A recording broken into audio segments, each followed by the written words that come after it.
A new police chief enters his precinct in disguise, aiming to see his officers' true colors. However, as he mingles unnoticed, a confrontation arises when a white officer, unaware of his identity, spits in his face, thinking he's just another civilian. The precinct is now on the brink of an astonishing disclosure that will stun everyone involved. On a humid August Tuesday, Thomas Jefferson, the newly minted chief of police, slipped quietly into the bustling precinct of Cedar Grove, a quaint township nestled among the verdant landscapes of Virginia. Donning a faded flannel shirt, distressed jeans, and battered sneakers, he eschewed the stereotypical law enforcement uniform for attire that wouldn't seem out of place on a local farmhand. His goal was clear: to blend in unnoticed, gather genuine insights into the precinct's daily operations, and gauge the pulse of its culture without the usual ceremonial fanfare. Appointed amidst growing concerns of internal issues, Thomas, as an African American advancing to such a pivotal role, felt compelled to first witness the true undercurrents of his new domain. The precinct parking lot was a hive of activity, with officers engaged in morning routines and the casual camaraderie that accompanies the start of a shift. Thomas surveyed the scene with keen interest, his presence as the new chief still unknown to most. Only days before, his appointment was made public, yet he had intentionally kept his arrival under wraps, planning a formal introduction later in the day. With each step towards the precinct building, the burden of his task, to cleanse the department of any deep-seated corruption, weighed heavily upon him. Upon entering through a side door, Thomas was immediately struck by the buzzing atmosphere of the precinct. Officers gathered in clusters discussing various cases, while others shuffled papers and answered relentless phone calls. The air was thick with the aroma of stale coffee, an undercurrent to the bustling energy of law enforcement at work. As he meandered past the break room, his observance was abruptly interrupted. "Hey, you there," called out a brusque voice. Thomas turned to face a Caucasian officer approaching him with a swagger that hinted at arrogance. The officer's badge identified him as Officer Daniels, who, flanked by his cohorts, wore a self-satisfied smirk. "You seem lost, buddy. This ain't no place for loitering," Daniels taunted, his voice laden with disdain. "Why don't you scurry along back to where you came from?" Thomas stood, momentarily taken aback by the unwelcoming tone. He pondered revealing his identity then and there, but opted to let the situation unfold a bit longer. However, before he could respond, Daniels closed the gap between them, his posture threatening. "This precinct's no hangout for vagrants," Daniels continued, loud enough for an audience that had begun to form. Their chuckles filled the air, emboldening him further. Without any warning, Daniels spat directly at Thomas, the saliva striking him squarely on the cheek. The room fell into a mixture of shocked silence and snickers, as some officers seemed amused by the disdain shown towards an apparent outsider. Time slowed for a moment as Thomas, feeling the warm spit slide down his skin, stood frozen. The humiliation was palpable, but his resolve only hardened. With deliberate calmness, he reached into his pocket, retrieved a handkerchief, and wiped his face. His heart raced, yet his voice remained eerily steady. "Is this the reception all your visitors receive?" he queried, locking eyes with Daniels, who scoffed in response. "Only the ones who ain't supposed to be here," Daniels retorted, eliciting another round of laughter from his colleagues. Without another word, Thomas turned and strode towards the main office, his mind racing with both the immediate need for action and the profound implications of what had just occurred. As he walked, the intercom system burst to life, summoning everyone to the briefing room for an urgent assembly.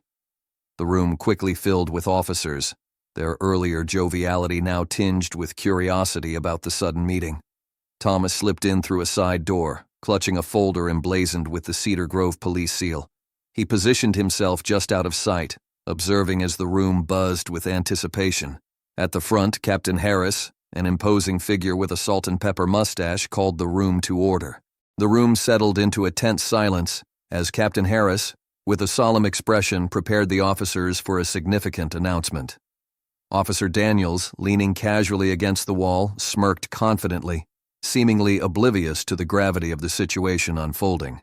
His morning's entertainment appeared far from over in his eyes. Captain Harris cleared his throat and addressed the room.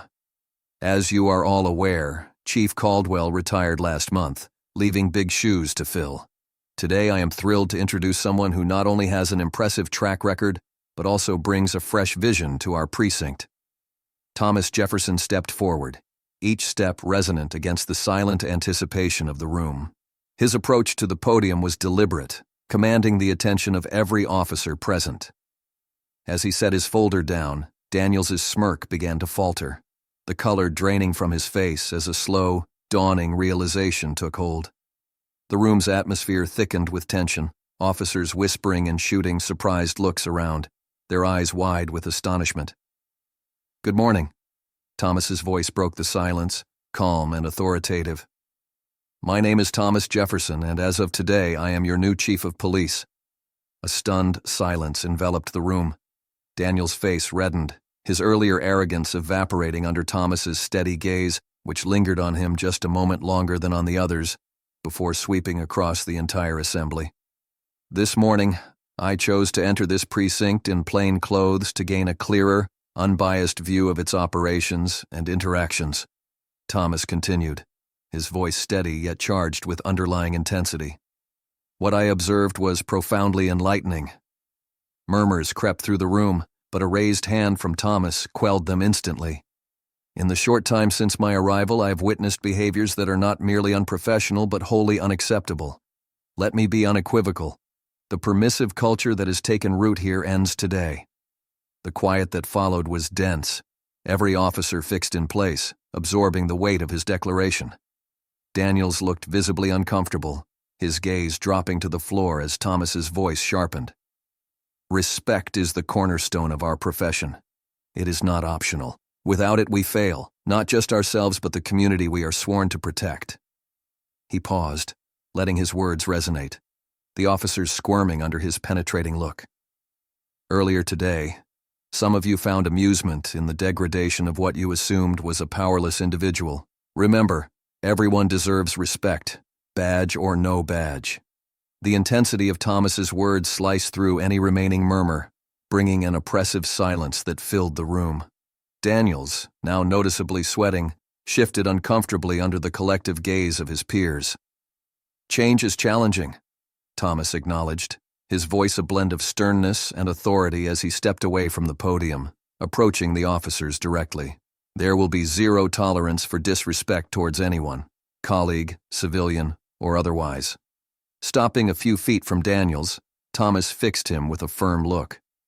"Officer Daniels," he said, the room's attention snapping to the exchange. Daniels flinched, his previous demeanor a distant memory. "You epitomize the failures within this department. Your actions today did not merely disrespect me but also the principles and community we are duty-bound to serve." Daniels stumbled over his words, attempting an apology. "Chief, I wasn't aware." "That's the problem." Thomas cut him off, his voice crisp and commanding. "Your failure to recognize or even consider the significance of your actions reflects the very essence of the issues at hand. It's not just an error. It's indicative of a pervasive, toxic culture that celebrates bullying and prejudice. This ends now." Silence fell once again, thick and palpable as Thomas turned back to address everyone. His next words filled the space with a resonant promise. This wasn't merely an individual error, but a symptom of a deeper systemic problem. "We will change. It won't be easy and it won't happen overnight. But I am committed to reforming this precinct on the foundations of integrity, respect, and accountability." Returning to the podium, Thomas's voice grew firmer, more determined. "I have fought my entire career for justice, both on the streets and within the institutions of law enforcement. As long as I am your chief, we will uphold these values with the utmost dedication." Thomas Jefferson allowed a moment of profound silence to envelop the room, letting his declaration of immediate action settle in the minds of everyone present. With a deliberate nod towards Captain Harris, he issued a decisive statement. "Effective immediately, Officer Daniels is placed on suspension pending a thorough internal review. And let me be clear, this isn't merely a warning shot. It's the beginning of a comprehensive overhaul."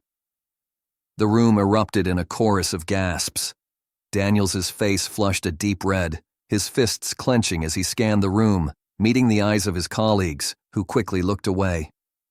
Standing resolute, Thomas continued, "This action isn't about punishment alone. It's about establishing a new standard of conduct here. If anyone feels they can't or won't adapt to this standard, perhaps this isn't the place for them." He scanned the room, his gaze piercing, meeting the eyes of each officer. For those who are ready to commit to this change, to elevate their conduct, and embrace these new standards, we'll move forward together. Be assured, I will hold each of you accountable every step of the way. As the meeting adjourned, a heavy silence hung in the air. The officers filed out, their usual banter replaced by a reflective quiet. Thomas remained at the podium, watching as Daniels stormed out, a mixture of shame and defiance in his stride. The remaining officers avoided making eye contact, their faces etched with various shades of guilt and contemplation. Returning to his office, Thomas sat heavily behind his desk, letting out a deep sigh. The road ahead was clear but fraught with challenges. Old habits and entrenched attitudes would not be dismantled overnight, and for some they might never fully dissipate. His arrival in Cedar Grove wasn't about maintaining the status quo. It was about initiating meaningful change. The phone rang, pulling him from his thoughts. It was Captain Harris on the line, his voice carrying a mix of relief and admiration. "Chief, that was handled with more finesse than I think anyone expected," he said. "Thank you, Captain," Thomas responded, his mind already shifting to the next steps. "Now I need a complete file on Daniels by tomorrow. Every complaint, every report, everything." "You'll have it first thing in the morning," Harris assured him, pausing briefly before adding, "And Chief, I think you made an impression today, a positive one." With a brief nod, even though Harris couldn't see, Thomas hung up the phone. He allowed himself a fleeting moment of satisfaction before his attention turned to the stacks of paperwork that demanded his attention. In the weeks that followed, the precinct underwent a palpable transformation. Officers who once partook in or silently condoned Daniels' behavior now gave him a wide berth, his suspension serving as a stark warning of the new era of accountability. Thomas made his presence felt throughout the building, engaging with his staff, his demeanor a constant reminder of the new leadership. Amidst these changes, Officer Reyes, one of the younger members of the force, approached Thomas. She confessed her previous acquiescence in the toxic environment, motivated by fear of reprisal. "I want to improve, Chief," she admitted earnestly. "That's all I'm asking," Thomas replied, his voice both kind and authoritative. Change begins with individual accountability. However, not all were ready to embrace the new direction. Daniels, defiant to the end, filed an appeal against his suspension, alleging unfair treatment. The subsequent investigation unearthed a troubling history of complaints against him, ranging from misuse of force to inappropriate behavior. His appeal was swiftly denied, reinforcing Thomas's message that the old ways of brushing issues under the rug were finished. Despite the strides made, Thomas was under no illusions about the complexity of the path ahead. Discussions on implicit bias and improving community relations elicited mixed responses. Yet, he remained steadfast, celebrating each small victory, a vocal recruit, an officer reconsidering their approach as a step toward the larger goal. At a community outreach event, a young boy approached Thomas, his expression a mix of curiosity and caution. "Are you really the chief?" he asked, his voice tinged with awe. "Yes, I am," Thomas replied, smiling gently.